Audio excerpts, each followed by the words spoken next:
sobre todo la certeza de que no te lo pueden quitar. Pase lo que pase y el contexto que sea, si tú sabes resguardar tu Bitcoin, pues no importa que el chavismo sea un monstruo horroroso, no te puede sacar tu riqueza. Eso creo que, pues sí, me voló el cerebro y a partir de allí yo también me volví uno de esos que les comentaba, esos que respondía preguntas muy abiertas y tal, uno de esos que quería que todo el mundo supiera sobre Bitcoin, ¿sabes? Que toda la gente que estaba en la misma necesidad que yo estuve o que estaba en la misma posición en la que yo estuve, pudiesen conocer sobre esto que brinda una oportunidad única. ¿Qué tal, amigos? Bienvenidos a una nueva edición de Generación Bitcoin. Aquí estamos con mi compañero Adam Dubove, listos para adentrarnos en otra conversación con otro Bitcoiner. Esta vez nos vamos a Venezuela, así que vamos a estar conversando muchísimo sobre cómo Bitcoin se expande por el Caribe, ¿no? El Caribe latinoamericano. Hola, Adam. ¿Qué haces, Rodi? Qué placer estar de nuevo acá y explorando una nueva historia Bitcoiner en esta oportunidad, y ya pasamos a presentar a nuestro invitado de hoy, uno de los pioneros de Bitcoin, quizás por tierras venezolanas, ahora vamos a hablarlo. Él es filósofo, ha escrito para distintos medios especializados en Bitcoin, fundador de Satoshi en Venezuela, la comunidad Bitcoiner más importante en ese país. Hoy está trabajando en marketing y PR para Bitfinex y Tether. Así que sin más preámbulos, ya le damos la bienvenida al único Javier Bastardo. ¿Qué tal, Javi? ¿Cómo estás? Bueno, un placer tenerte acá. Tremenda presentación, Adam y Rodis. Gracias por la invitación. Y bueno, nada, aquí contento de participar en Generación Bitcoin. Bueno, sí, incluso quería que me quede corto gracias. la presentación. ¿Te quedaste corto, decís? Seguro. Bueno, arrancamos, Adam. Vamos, Bueno, adelante. Empezamos con una pregunta que ya es la clásica de disparador. ¿Cómo fue tu primer encuentro con Bitcoin? ¿Cómo se cruzó Bitcoin en tu vida?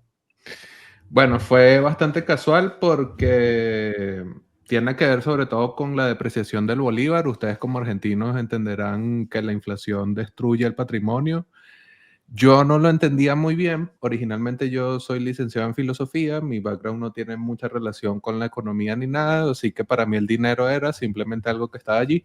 Pero a medida que se fue destruyendo, pasé de tener un empleo a necesitar tener dos, pasé de tener dos empleos a necesitar tener tres, pasé de tener tres empleos a que no me daba el tiempo para conseguir un cuarto, pero sí conseguí el cuarto empleo que fue en Criptonoticias. En enero de 2017, Héctor Cárdenas, que es el fundador de Criptonoticias, pues a través de Iván Gómez, que es editor y es también venezolano, Héctor también es venezolano, pero originalmente Iván y yo estudiamos en la misma universidad. Él estudió ciencias políticas, yo como les dije estudié filosofía, hicimos buena amistad durante ese tiempo y como pues yo había dejado saber entre un grupo de amigos que necesitaba conseguir un nuevo trabajo. Ya Iván el año anterior, yo veía que él publicaba y publicaba en un blogcito ahí, que criptonoticias.com, y yo decía que ese era ese blogcito. Y él ya me había dicho que si tenía interés, obviamente yo siempre mi carrera profesional la he hecho como periodista de facto, estudié filosofía, pero siempre escribiendo reseñas, etcétera. Y bueno, Iván me dijo que probara ahí en Criptonoticias. Yo no sabía ni papa, o sea, ni idea de qué es eso de blockchain, qué es eso de cripto y mucho menos qué es eso de Bitcoin. Y sin embargo, bueno, obviamente más que todo por la necesidad dije, me voy a lanzar, vamos a ver qué tal, qué sucede por allí.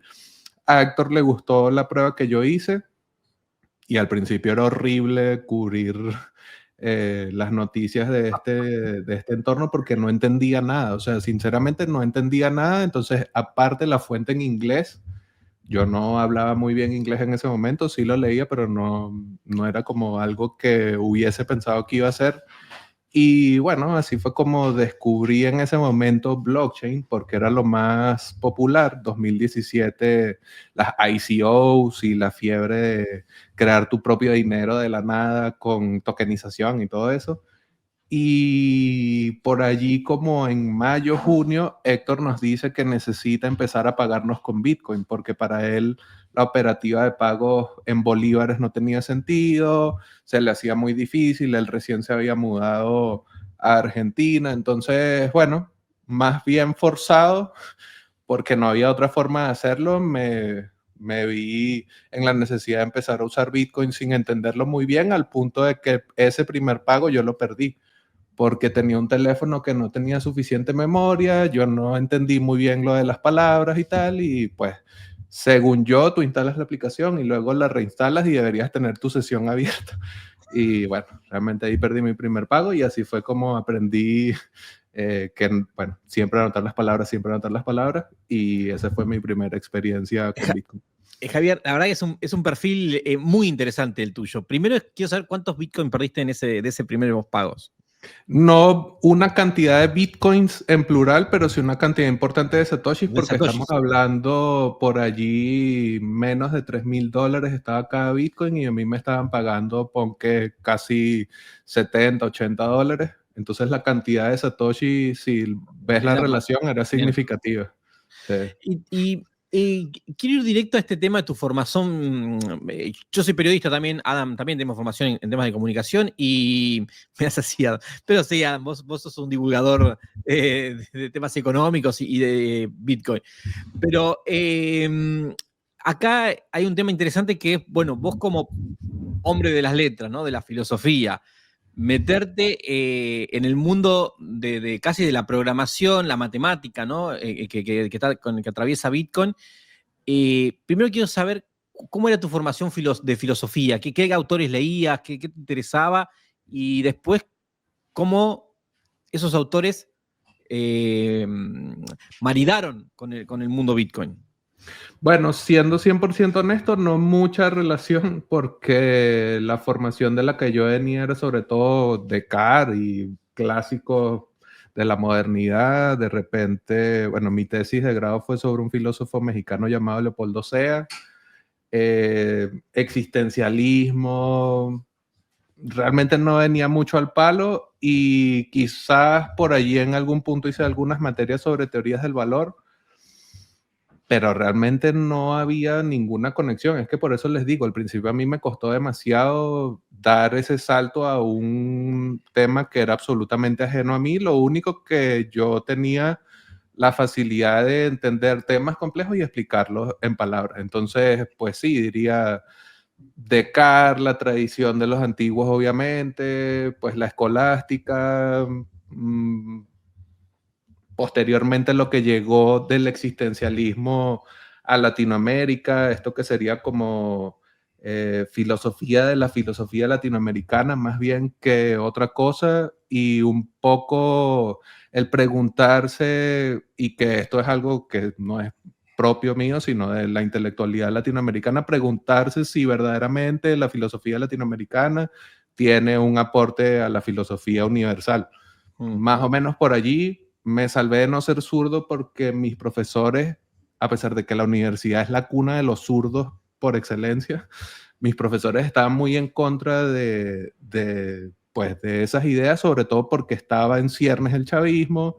En cierto modo, la universidad, a pesar de ese cariz colectivistoide que siempre ha tenido, era un bastión de oposición contra el chavismo. Entonces tuve la fortuna de que mis profesores me dieron herramientas para entender Marx sin enamorarme de Marx y entender que no tiene mucho sentido, pero realmente no tenía ninguna conexión. Quizás lo más relevante en ese sentido sería la apertura de mente que uno desarrolla estudiando a los clásicos y tratando de entender esas grandes ideas. O sea, al final uno está haciendo como un remix de los antiguos, y eso, sabes, como que siempre se ha dicho, pero esa apertura de mente creo que fue lo único que medianamente se medio salvó allí, y que en algún punto había leído teóricos de la escuela austriaca, no de economía austriaca, sino de las teorías del valor, pero no mucho más, o sea, para nada. O sea, fue un salto demasiado loco, como decías, de las letras a algo que yo ni entendía. O sea, a mí me costaba tanto que en algún punto Héctor me dijo, o sea, no, dale tranquilo, que yo entiendo que no es tan sencillo, pero tú escribes bien, así que quédate ahí tranquilo, y bueno, gracias a Dios que sí terminó saliendo bien. Estamos en 2017, entonces empezás a trabajar en un medio especializado en Bitcoin, en criptomonedas, no tenés muy claro qué es sobre lo que estás escribiendo. Después te dicen, te vamos a pagar en una moneda que tampoco entendés bien en lo que te están pagando, pero al mismo tiempo estás viviendo en un contexto donde empiezan a surgirte preguntas de la inflación, de por qué mi dinero vale cada vez menos, se ve cómo se va deteriorando la moneda. No sé si ya para ese entonces ya estaban los bolívares fuertes o todavía no habían hecho el cambio monetario. Han cambiado tantas veces que no estoy 100% seguro, pero diría que sí. Y bueno, si algún venezolano escucha esto, los billetes de 100 marrones que no faltaban, ¿sabes? Como que el que siempre nos acompañó en todos esos tiempos era ese billete inmortal de 100 bolívares que obviamente no valía nada. Y volviendo un poco a esta idea del contraste, sobre todo recuerdo como muy vívido ver los billetes de bolívares tirados en el piso. Y 2017, recuerdan el bull run hacia 17,000, no sé cuánto, casi 20K, siempre, luego de haber perdido el primer pago como un imbécil, pero siempre luego un poquito más de dólares. Y yo decía, ¿pero por qué?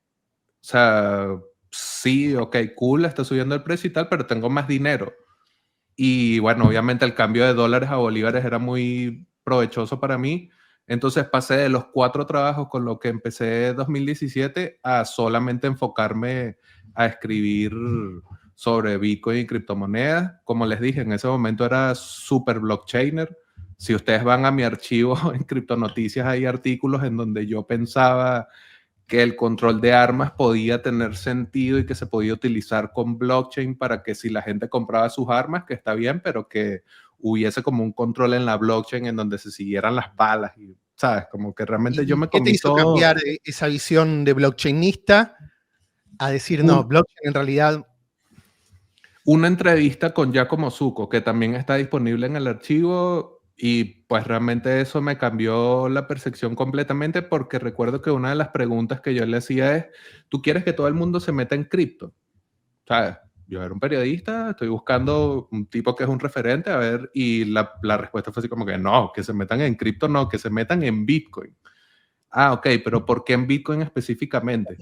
Y ahí es donde, pues gracias a Giacomo, yo se lo he dicho, nos hemos visto varias veces y se lo he dicho varias veces también, que gracias a él fue donde yo dije, ok, de repente este tipo que me acaba de decir esto tan fuerte no es porque él sea grosero o porque, no sé, está como cegado, sino que quizás hay algo de razón allí.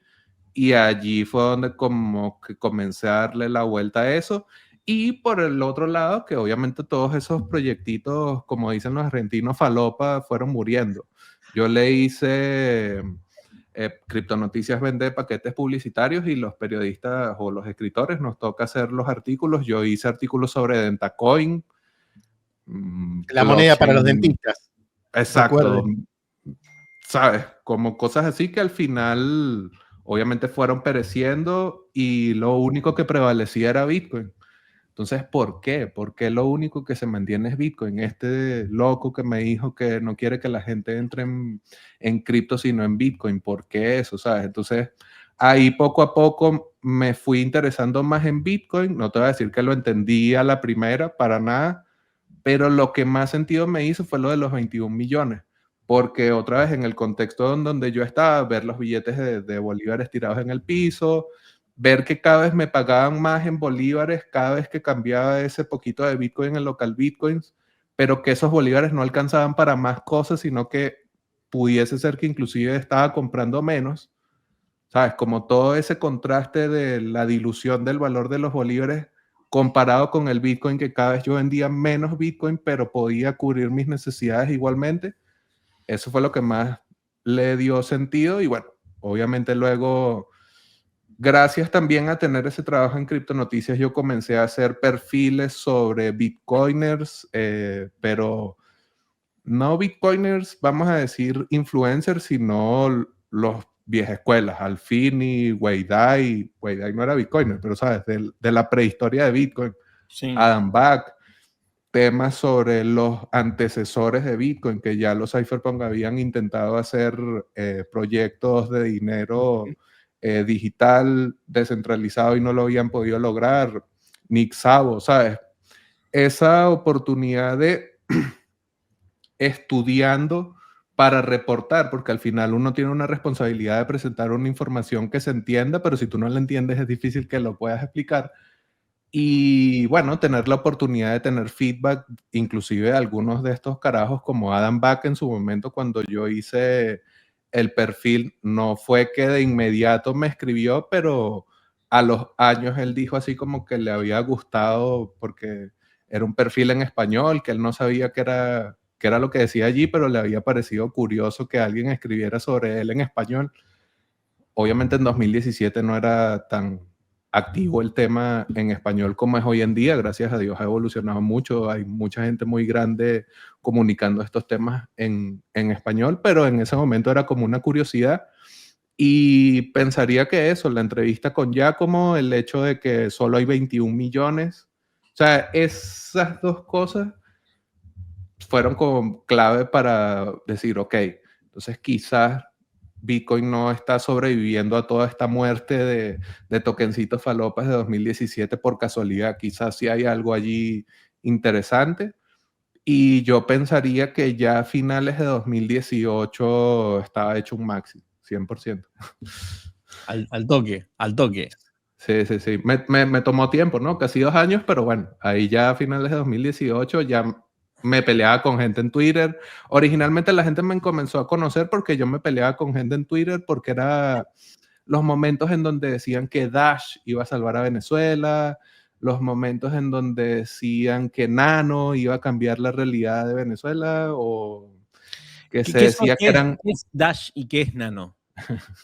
Dash es una que es más rápida que Bitcoin, entonces por eso, como es más rápida es mejor, y Nano es otra que es más rápida todavía y es mucho mejor todavía. Obviamente Dash dejó de ser tan popular, ellos quizás su mejor aporte a la industria blockchain serían los masternodos, y Nano creo que se rebrandeó un par de veces, así que bueno, al final sí era Bitcoin el camino. Entiendo. Y en este camino de aprendizaje de los primeros años, nos dijiste que la cuestión del límite de la escasez digital artificial de 21 millones fue lo que más te cautivó. ¿Y qué fue lo que más te costó entender de Bitcoin?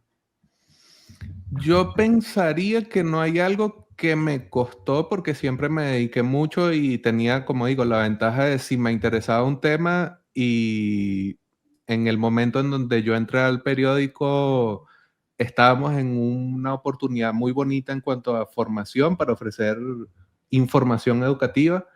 Entonces me podía sentar a investigar sobre los temas que me parecían difíciles. Pensaría que el ajuste de dificultad, sabes, que es algo súper brillante, pero que sí necesitas darle ahí un par de vuelticas y pensar en lo de los bloques y tal. Y también la ventaja de que teníamos a Héctor, ¿sabes? Al final, Héctor es una persona bastante particular, pero no es un tipo que sabe mucho de la tecnología y siempre nos supo aclarar muy bien las dudas, la facilidad que había para comunicarse con gente como Giacomo o incluso con desarrolladores. Antes de que Ava Show, que ahorita es una mujer trans, él antes era un hombre, yo en su momento hablé con él, bueno, con ella antes, eso. ¿Sabes? Como que era muy accesible, inclusive, ¿cómo es que se llama? El core maintainer anterior. Bueno, él dejó de estar activo por el problema con Craig Wright y tal, pero, ¿sabes? Digo, era muy fácil acceder a gente que iba a poder explicarte muy bien los temas. Entonces, quizás eso, el ajuste de dificultad, quizás entender la minería, pero nunca me detuve, ¿sabes? Nunca me quedé como que mierda, no entiendo Claro. bueno, no entiendo y voy y le pregunto a alguien que experto en minería de Bitcoin. Este es, oye, mira, soy reportero de no sé dónde y en ese estadio, en ese momento del crecimiento de la adopción de Bitcoin, pensaría que era mucho más cercano. O sea, quizás ahorita todavía sí, pero en ese primer momento en donde yo entré en contacto con Bitcoin, pues todo el mundo quería decirte todo lo que pudiese sobre Bitcoin. ¿Sabes? Si alguien venía con una duda, que era mi caso, siempre fue muy bien recibido y pues gracias a eso creo que pude aprender bien sobre el tema. Javier, ¿y cómo impactó Bitcoin en tu manera de pensar, en tu manera de ver las cosas, el mundo, el Estado, la política, la economía, las cosas, ¿no? Las relaciones humanas? ¿Cómo te impactó eso? ¿Te cambió? Sí, sí, sí. Me acordé del nombre del maintainer que les decía, es Vladimir van der Laan. No, obviamente me cambió completamente la cabeza porque no solamente son 21 millones, sino que es algo descentralizado. Ok, descentralizado, va de una vez en contra del Estado que centraliza el poder y es una institución que pues controla y ejecuta independientemente de lo que el individuo quiera o intente crear. Mi formación previa, como les decía, mis profesores me salvaron de terminar siendo un colectivista, entonces yo había hecho bastante énfasis en la importancia del individuo y esto calzaba perfecto, ¿sabes? Era como una herramienta ideal para uno ir a hacer la lucha contra el Estado, uno ir a hacer su resistencia o ni siquiera ir, uno tener algo en el bolsillo que no te pueden sacar.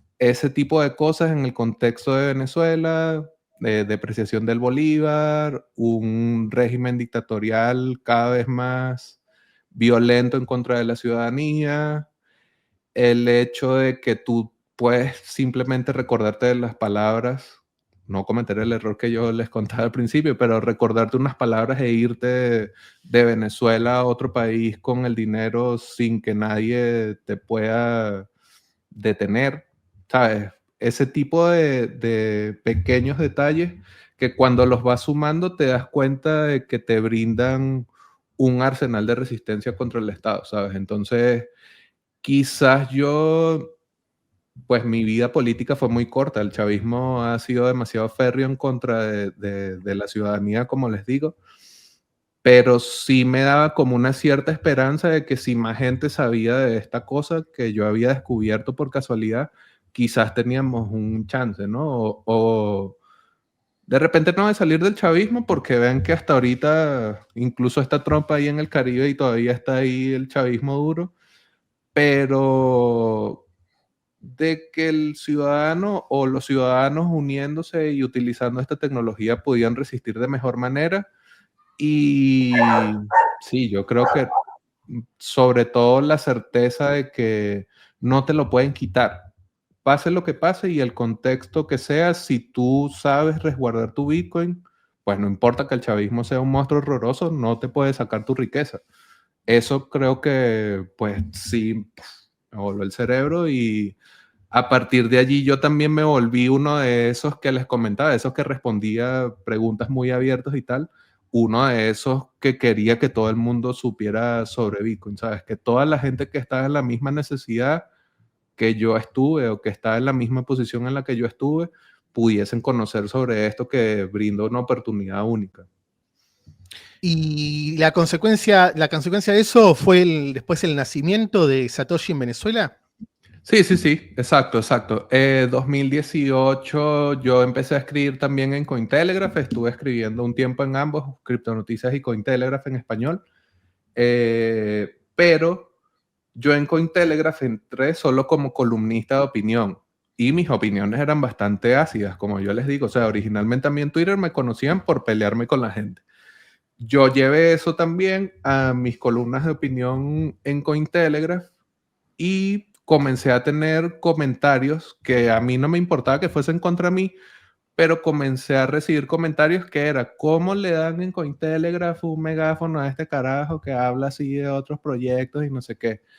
Entonces yo tengo un problema como de la ética de si yo mis acciones no deberían afectar a otros, ¿sabes? Como que para mí eso es muy importante y no quería tampoco censurarme, ¿sabes? No quería dejar de opinar o dejar de hablar como hablaba o dejar de soltar pues los comentarios que soltaba y me parecía que tenía sentido de repente hacer algo que fuese independiente de los medios en donde yo trabajaba porque a pesar de que quizás esas marcas ni se enteraron que a ellos les estaba bajando los puntos de credibilidad a un tipo hablando ahí feo en Twitter, pero bueno, para mí sí era problemático y entonces dije, bueno, vamos a ver qué cosas se puede hacer por allí. Y lo que pasó fue que yo tenía un grupo de cripto amigos y Bitcoin amigos que algunos se volvieron influencers muy grandes en inglés, pero antes de que eso sucediera era como un grupo de apoyo. Entonces yo a uno de ellos específicamente, Break Even Bitcoin, que es un artista bitcoiner todavía bastante activo, BBTC en Twitter, Breaking me conectó con Samsung Mo después de que yo le comenté sobre esta idea que tenía. Mi idea era simplemente hacer una reunión en donde pudiésemos hablar de Bitcoin y que la gente me preguntara cosas y yo o responderles o enviarlos a donde pudiesen encontrar las respuestas. Pero no tenía el dinero para hacer ni siquiera un meetup. O sea, Bitcoin sí me había ayudado a mi economía personal, pero no era como que yo tenía músculo financiero para bootstrapear un proyecto.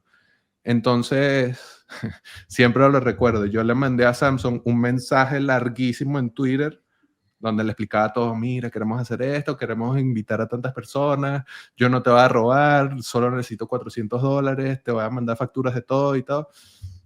Y Samsung solo dijo, sí, ok, dale, lo vamos a hacer. Obviamente después nos conocimos y él me dijo que, o sea, yo entiendo, quizás a mí me mandan un mensaje hoy en día así, probablemente también responda en una sola línea y seguramente también trataría de apoyar si puedo, pero fue ese el momento en donde se disparó todo, porque Samsung en ese momento todavía estaba trabajando con Blockstream.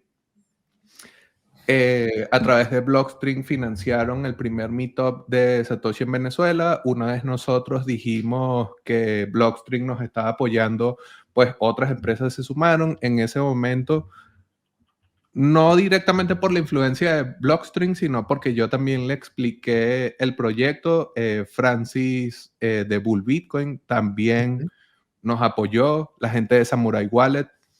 ¿Sabes? Como que se sumaron muchos proyectos increíbles que yo los veía con devoción porque me parecían como las empresas o las personas que yo pues pensaba que estaban haciendo cosas buenas en pos de Bitcoin.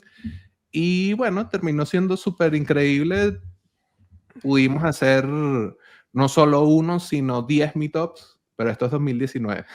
Entonces, desde octubre hasta enero de 2020 y comenzó la locura de la pandemia, ¿no? Entonces ahí yo pensaba que ya el proyecto se moría. Acababa de nacer, yo había dejado Cointelegraph porque dije, bueno, entonces me voy a dedicar de lleno a la educación en Bitcoin, me voy a dedicar de lleno a la comunidad, me voy a dedicar de lleno a pasear Venezuela con estas ideas para ver si se las presento a otra gente fuera de Caracas y les interesa y les puede ser útil.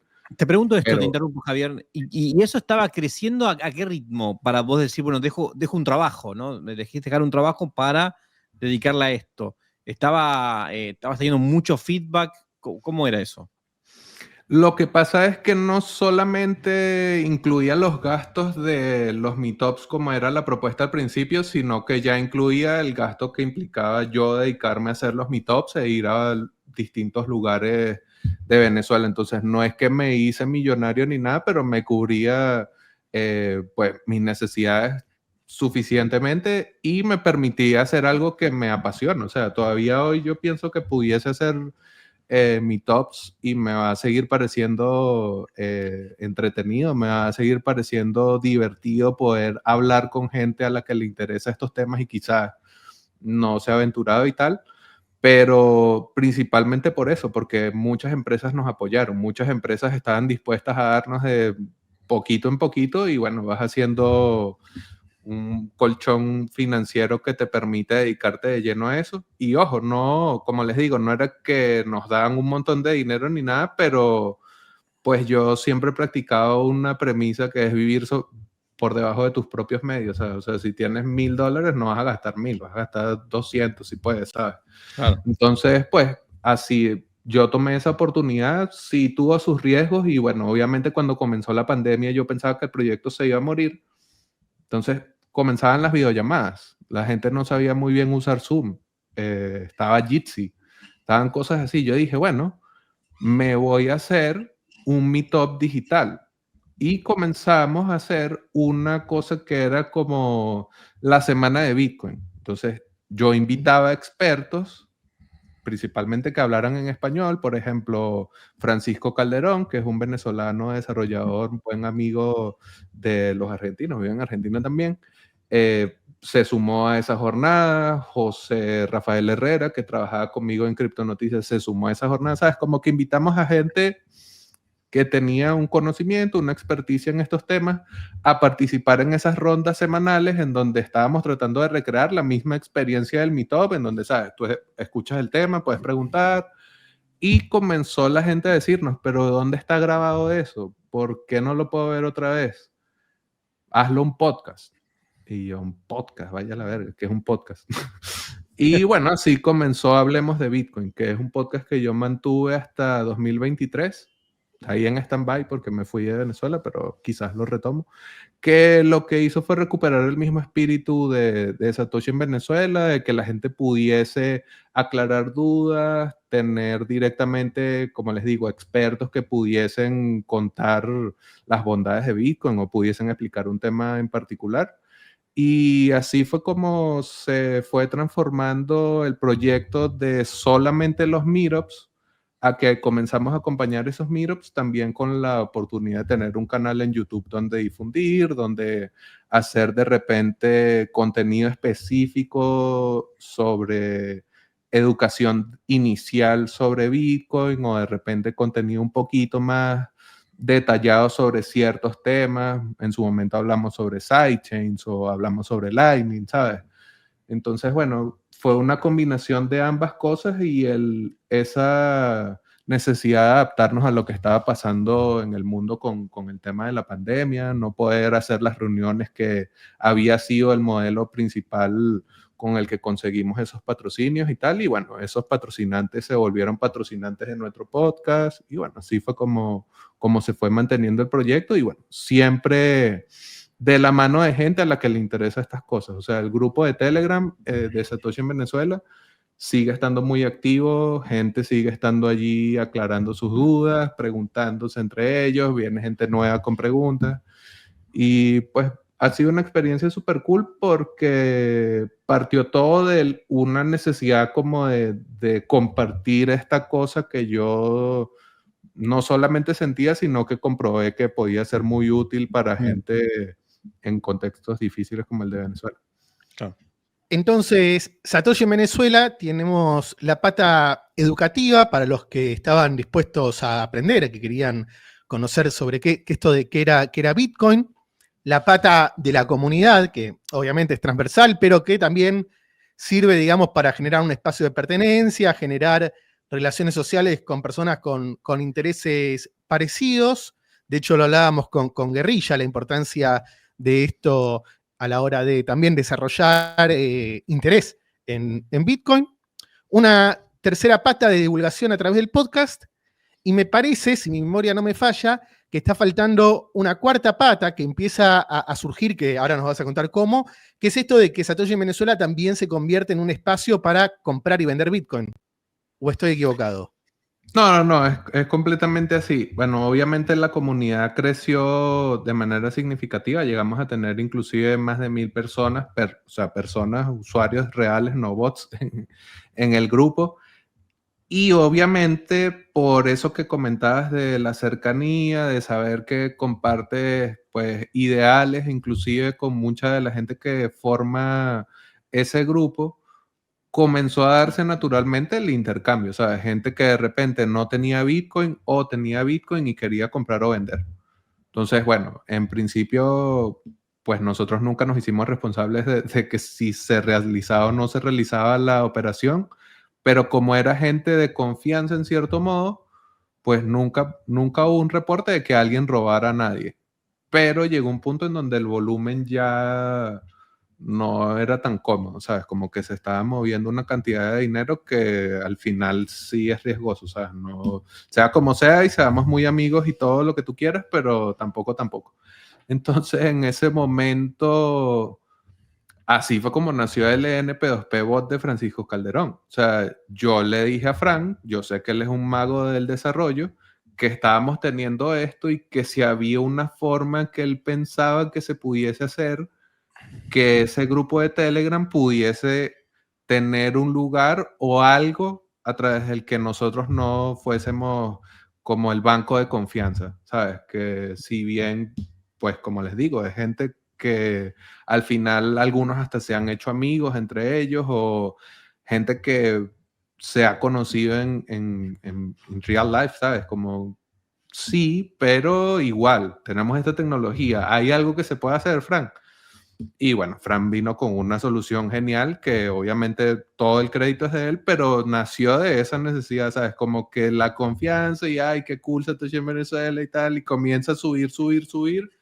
Y bueno, menos mal que sirvió esa experiencia para que hubiese esta solución que al final terminó siendo muy útil mucho más allá de las fronteras de Venezuela. Quizás los venezolanos hoy en día están más centrados en exchange centralizados, valga la redundancia, pero el NP2P Bot ha crecido pues mucho más allá de las fronteras del país y es un proyecto que a mí me alegra mucho haber aportado al menos ahí con la necesidad que a Francia le hubiese ocurrido, pero sí, llegó un punto en donde ese intercambio amistoso entre gente cool en un grupo de Telegram ya se volvió así como que, oye, quizás deberíamos buscar algo por ahí con que paliar los posibles riesgos. Rodis, estás muteado, así que si te sacas el mute, seguimos. Me distraje un segundo, me concentré en la conversación y me olvidé de mirar que estaba muteado. Decías que te fuiste de Venezuela, Javier. ¿Dónde estás viviendo y cómo fue ese cambio? ¿Por qué te fuiste? Bueno, primero que nada, ya lo he dicho varias veces, el chavismo destruyó Venezuela, ¿no? O sea, yo pienso que todavía estoy joven y no siento que voy a apostar mi vida a recuperar Venezuela. Lamentablemente, lo que sea que pase de aquí en adelante va a necesitar un esfuerzo sobrehumano que yo realmente no estoy dispuesto a echar. Prefiero yo vivir mi vida de paria por el mundo. Me mudé a El Salvador en 2021, ni siquiera había entrado en vigencia, cuando se declaró que iba a haber la ley Bitcoin. Yo empecé a entrar mucho en contacto con salvadoreños, en Twitter principalmente. Abría spaces solamente para responderles sus dudas, como, ¿sabes? Todo lo que sea que quieran preguntar. No hay limitantes, lo que sea que quieras. Y no había en ese momento mi primer Bitcoin. Mi primer Bitcoin es un proyecto que está desde 2022, quizás 2021, pero no con la fuerza que arrancó en 2022. Entonces yo fui por primera vez a El Salvador en 2021, fue la semana de Bitcoin, fue Adopting Bitcoin, fue la Bitcoin en esa misma semana. Creo que nos vimos allá, si no recuerdo mal. De hecho, hay un video dando vueltas de una entrevista que charlamos en la Bitcoineta. En la Bitcoineta, claro.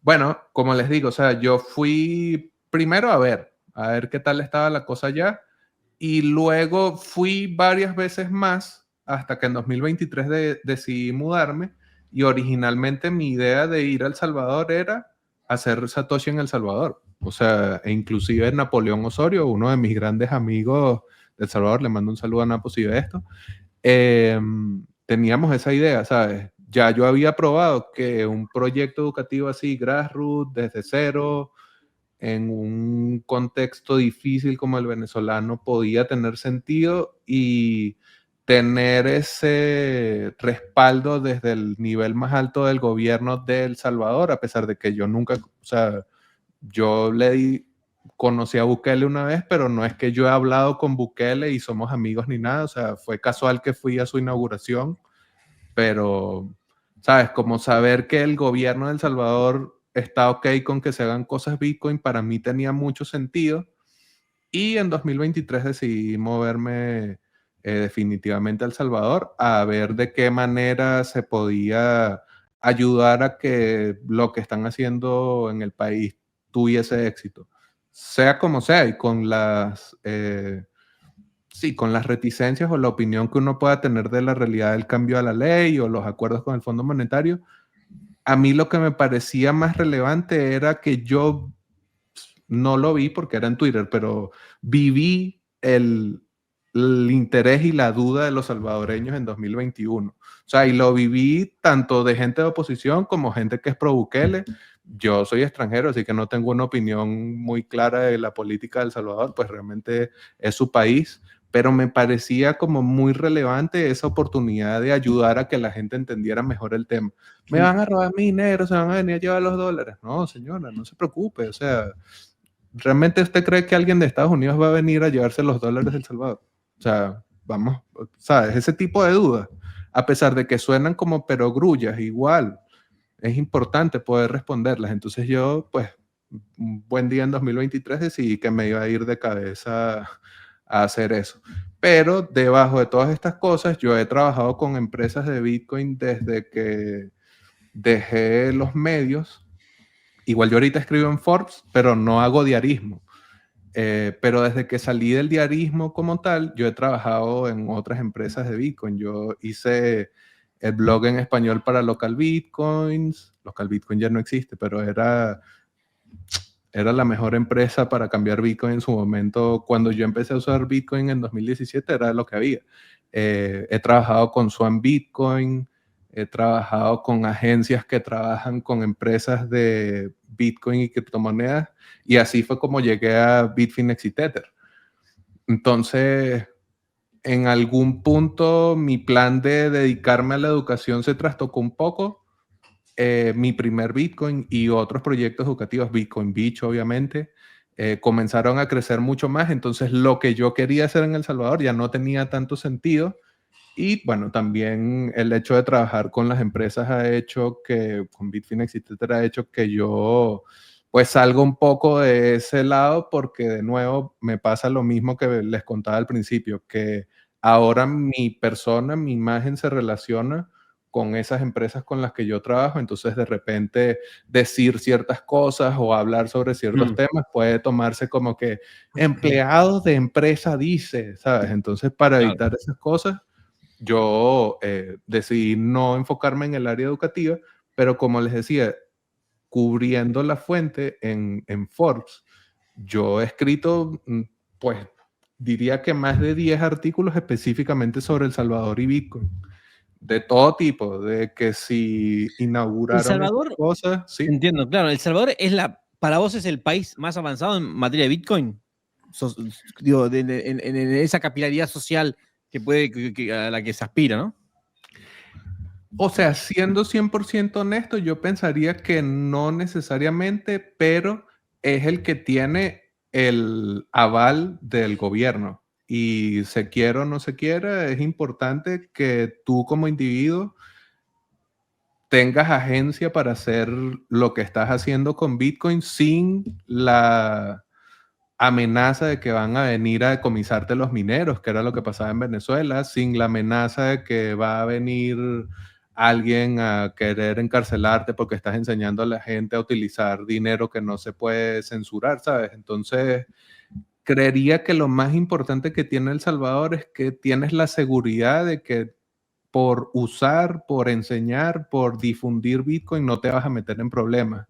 Y eso te da como individuo un alcance increíble a la hora de ayudar a que otros entiendan esta tecnología, a ayudar a que proyectos educativos nazcan, a que economías circulares florezcan. Entonces, pensaría que es más por ese lado, ¿sabes? Que si bien pensaría que el salvadoreño promedio no tiene tanto interés en Bitcoin, los que sí están interesados no tienen ninguna espada de Damocles sobre sus cabezas que en cualquier momento cae.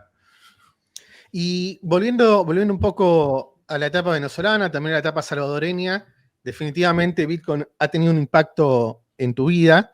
Pero ¿qué impacto ha tenido Bitcoin en la vida de los venezolanos, en el día a día? En algunos momentos se escuchaba acá desde Argentina de que vos ibas a Venezuela y era el paraíso bitcoiner, donde podías pagar en Bitcoin en todos lados porque no tenían moneda local. Los venezolanos se reían de eso, diciendo que eso era toda una fantasía. ¿Qué hay de cierto? ¿Cómo Bitcoin permitió a los venezolanos quizás poder evadir, aunque sea en el aspecto económico, monetario, las consecuencias del chavismo? Bueno, yo he sido de esos que siempre he criticado esa narrativa porque nunca ha sido tan así, nunca ha sido, en algún punto se llamaba la criptonación o Bitcoinzuela, realmente nunca ha sido así, pero para aquellos que han visto la utilidad o para aquellos que han sabido aprovechar las características de Venezuela para aprovechar lo útil que ofrece Bitcoin, sí ha sido muy relevante. Mineros de Bitcoin que entienden que la electricidad barata, que no tiene sentido lo barata que era la electricidad en esos momentos, podían acceder a un bien limitado solamente conectando unas máquinas allí, inclusive unas máquinas viejas, porque no necesitabas tener los mineros más nuevos porque el precio de la electricidad lo deducías directamente de tu operativa. Gente que enviaba dinero a través de Bitcoin porque stablecoins no eran populares en ese momento. Gente que se fue de Venezuela solamente con su maletita y quizás un pendrive con un archivo .dat de una wallet viejísima de Bitcoin. ¿Sabes? Cosas de pequeñas historias de individuos que van sumando voluntades y dices, ok, aquí se puede crear un movimiento político anaranjado, algo así. Sí, sí lo veo por ese lado, pero nunca llegó a ser ubicuo de puedo pagar en Bitcoin en donde quiera, o cuando eso se quiso vender como marketing era carísimo, o sea, pagar en Bitcoin una hamburguesa de $5 terminas gastando 18, porque la tasa, porque no sabían utilizar Lightning, entonces todo era on-chain y si la red estaba cara, entonces tenías que también pagar la comisión de red más la comisión de la pasarela de pago. Entonces creo que mucho de esa narrativa fue hasta cierto punto negativo porque quiso vender un potencial de Venezuela que no existe mientras el puto chavismo exista, ¿sabes? Mientras el chavismo esté ahí, nada de lo que pase en Venezuela va a ser algo de escala nacional, porque siempre que tenga éxito un movimiento Bitcoin, va a llegar y te van a epa, señor, ¿qué está haciendo usted allí con este dinerito? Está forzado a la clandestinidad. Exactamente, exactamente. Y se ha visto cíclicamente. En su momento era que decomisaban los mineros. Dejaron de decomisar los mineros, volvió a pasar. Hace un año y medio, comenzaron otra vez reportes de decomiso de mineros, de apagada de minas. Entonces, es sobre todo la salvación individual, yo pensaría. Y historias de venezolanos que han creado empresas, Mauricio y Bartolomeo con el éxito que ha tenido en Leden, Diego, Guillermo y el Sultán Bitcoin con El Dorado, ¿sabes? Son historias individuales de éxito que lo que hacen es ir sumando un cúmulo que dices, ok, sí hay algo importante, eso nunca se ha negado, pero no a la escala nacional de que esto va a cambiar el país y ta. Inclusive cuando Peter McCormack fue en su momento a Venezuela porque él pensaba que es que era así, que está bitcoinizado y no sé qué. Pues la entrevista y como él tituló el podcast fue literalmente Bitcoin Won't Save Venezuela. Yo tuve una entrevista con él y era eso. Y los años que han pasado lo que han hecho es comprobar exactamente eso. O sea, Bitcoin es una herramienta ultra poderosa para el individuo, pero es que nosotros estamos luchando con unos tipos que no tienen ningún tipo de humanidad, ¿sabes? Entonces es difícil. Entonces sí, la suma de los individuos y las historias de éxito es innegable y pues muestra el potencial de Bitcoin, pero nunca esa escala de la Bitcoin Nation. Javier, recién mencionabas algo así como decías la frase de un partido político, un movimiento político anaranjado, ¿no? Y en tu experiencia en Venezuela, en El Salvador, en todo lo que ves del mundo Bitcoin, ¿ves que en algún momento en Latinoamérica o en estos países Bitcoin se va a convertir en un tema de la política puntualmente y transversal? Sabes que la última etapa de Satoshi en Venezuela, yo estuve trabajando con gente que está atendiendo temas de derechos humanos y que obviamente los derechos humanos en Venezuela están 100% politizados porque hablar de eso es ir directamente en contra del principal violador de derechos humanos que es el régimen. Entonces, en ese sentido, darle herramientas a gente que está tratando de resistir a los embates del régimen, pues obviamente es una acción política 100%, ¿no? Ver que eso sucede en otros países como en Togo, por ejemplo, en África, donde está Farida, no sabría pronunciar su apellido, pero Farida es una activista de derechos humanos bitcoiner además, y ella ha contado, varias veces he tenido el gusto de verla en conferencias, ha contado cómo activistas togoleños utilizan Bitcoin, y esto lo es con la Human Rights Foundation, que uno podrá tener sus reservas con la institución, pero ves que en muchos lugares en donde la realidad es como la venezolana, porque es que la vaina no es solamente exclusiva de Venezuela, el odio al ciudadano es algo común a prácticamente todos los estados. Entonces, si ves que muchas personas lo están utilizando para la misma resistencia, lo que falta es alinear. Ojo, yo no creo que yo me pueda alinear con un socialista, no me veo, pero sé que hay no sé, como un piso que se comparte en donde sabemos que Bitcoin es una herramienta financiera útil para esos movimientos de resistencia. Y a partir de allí, sí tiene sentido ir dándole organicidad a un movimiento político. Lo que diría de esta nueva etapa, que bueno, obviamente 2024, 2025 no es 2017, ahora Trump habla en Bitcoin Conference, ahora países acumulan Bitcoin o tesorerías de Bitcoin existen, ¿sabes? Cosas que no había en 2017 y que no habían en el momento en que yo dejé de hacer ese trabajo de apoyar activistas de derechos humanos, pero sigue habiendo, como digo, esa oportunidad para individuos que, vamos a llamar, están radicalizados gracias a Bitcoin y que entienden que hay un piso común de acción, ¿sabes? El Estado no me puede sacar mi riqueza del bolsillo, no importa que me quiera censurar porque yo estoy financiando protestas contra no sé, contra el régimen de X país, porque tengo esta herramienta en mi mano que sé que otros también la están utilizando de maneras similares. Entonces, hay cosas donde sí veo que hay engrane, donde sí veo que se pueden tender puentes y que, bueno, está es en nuestra mano, ¿no? O sea, como si crear esa agenda política, desarrollar esa agenda política nosotros en vez de dejar que sea Trump quien sea nuestro champion, ¿sabes? Quizás. Para los que quieran buscar más sobre la activista, recién la googleé, no la conocía, se llama Farida Bemba Naburema, la activista de Togo, por si quieren conocer su trabajo con Bitcoin.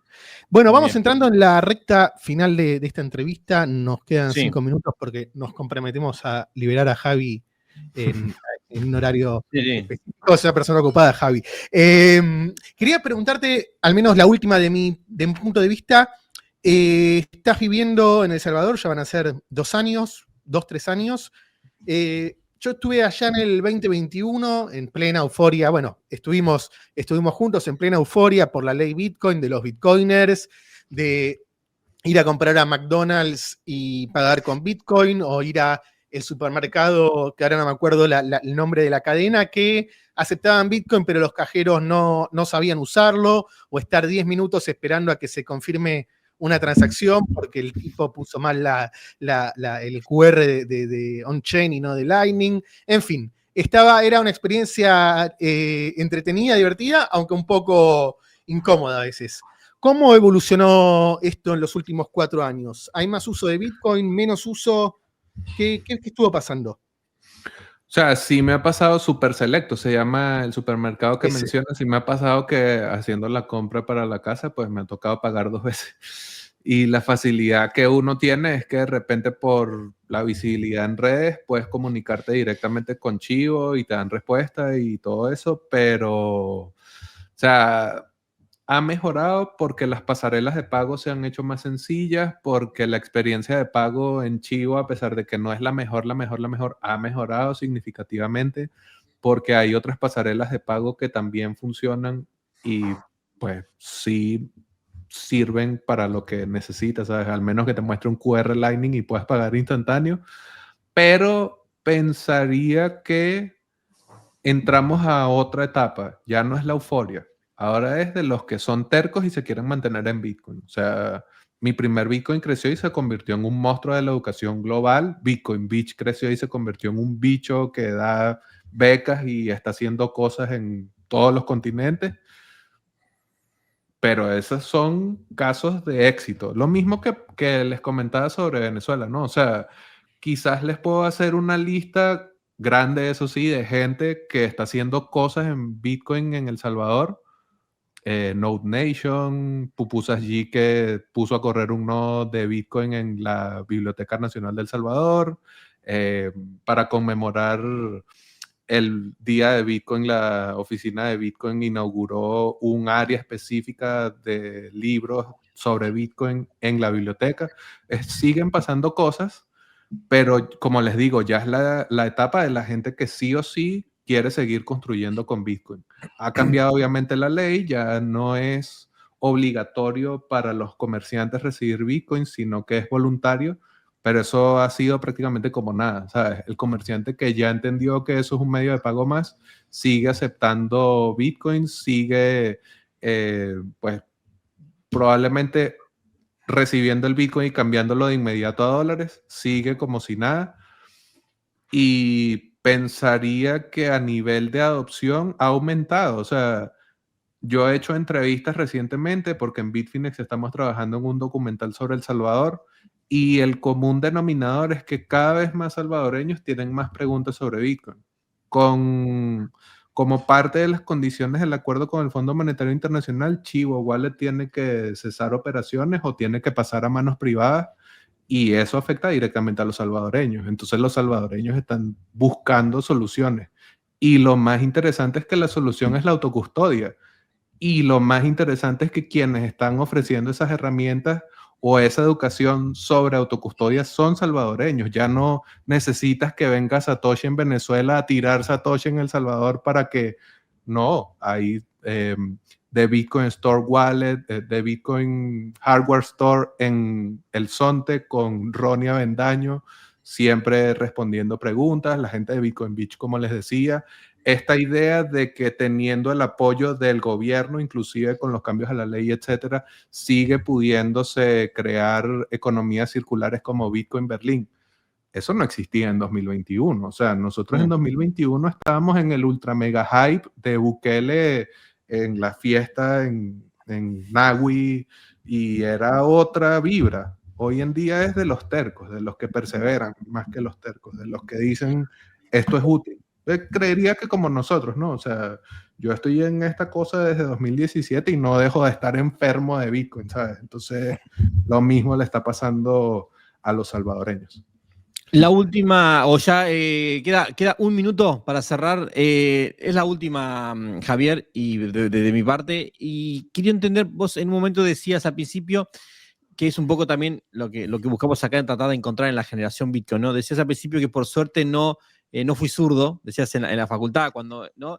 Y recién nombrabas a la activista togoleña, ¿no? Que es un poco progresista, estaba leyendo. Y querías entender, y cómo lo veías vos, si para el progresismo, la izquierda, también puede haber un lugar para Bitcoin, ¿no? Que Bitcoin está más asociado a los libertarios, ¿no? En este caso, más en Argentina todavía. ¿Cómo lo ves vos respecto de eso, ¿no? De las ideologías políticas y cómo Bitcoin penetra? Yo lo que creo es que muchos progresistas no se han dado cuenta de que sus tesis sobre la propiedad son incompatibles con Bitcoin. O sea, obviamente, y pues siempre desde el respeto, y yo he discutido esto en Twitter con gente que conozco que es zurda 100%, no están alineados. O sea, las líneas específicamente sobre la propiedad y la redistribución de la riqueza y la necesidad de que haya un ente central que decida cuáles son las políticas adecuadas para que esa riqueza alcance a los más desfavorecidos y todo eso que suena súper cool, es incompatible con Bitcoin porque, como he dicho y he hecho énfasis, es la salvación del individuo sobre todo. O sea, obviamente tú puedes hacer proselitismo político con la bandera que quieras porque Bitcoin es una tecnología neutral y porque es una tecnología no apolítica, pero que no viene cargada con ideología en sí misma. Pero cuando tú lo llevas a sus últimas consecuencias, sobre todo cuando ya pasas de activista a gobierno y eres zurdo y te das cuenta que necesitas redistribuir la riqueza de los hodlers, y el hodler levanta la mano y dice, pero es que yo no tengo eso. ¿Y cómo completas entonces tu proyecto de la redistribución? O sea, me parece que le falta darle un par de vueltas extra a sus propias ideas, a su propia ideología, pero bueno, como decía también, al final esto nos ofrece un piso común. Al final yo sé que Faría va con las mejores intenciones posibles, al final sé que la gente bitcoiner que ve Bitcoin con el lente de la izquierda también va con las mejores intenciones posibles, pero como les digo, entiendo que no ven la incompatibilidad de su ideología con las cualidades y la propiedad radicalmente privada que ofrece y que es Bitcoin. Pero bueno, pensaría que le falta ahí un par de vuelticas extra y llegarán a esa conclusión propiamente. Y que ojalá que no lleguen a ser gobierno, porque ahí sí es que 100% se van a dar el tortazo. Javi, Entiendo. súper interesante la charla. Muy. Muchas gracias por tu tiempo. Si lo quieren leer y todavía no lo siguen en X, es @criptobastardo. También escribís en Forbes. ¿Qué periodías? ¿Todas las semanas te pueden leer en Forbes? No, todas las semanas no, pero mensualmente trato de hacer un par, sí. Entren un par de veces al mes a Forbes y fíjense ahí que van a estar las nuevas columnas de Javier Bastardo. Bueno, muchas gracias por tu tiempo, Javi. Gracias, muchachos. Muy amables por la invitación. Hasta la próxima. Y así terminamos Generación Bitcoin 14. Ya lo estoy siguiendo en X. Bueno, nos vemos la próxima semana. Dale. Chao, Adam. Gracias. Chao.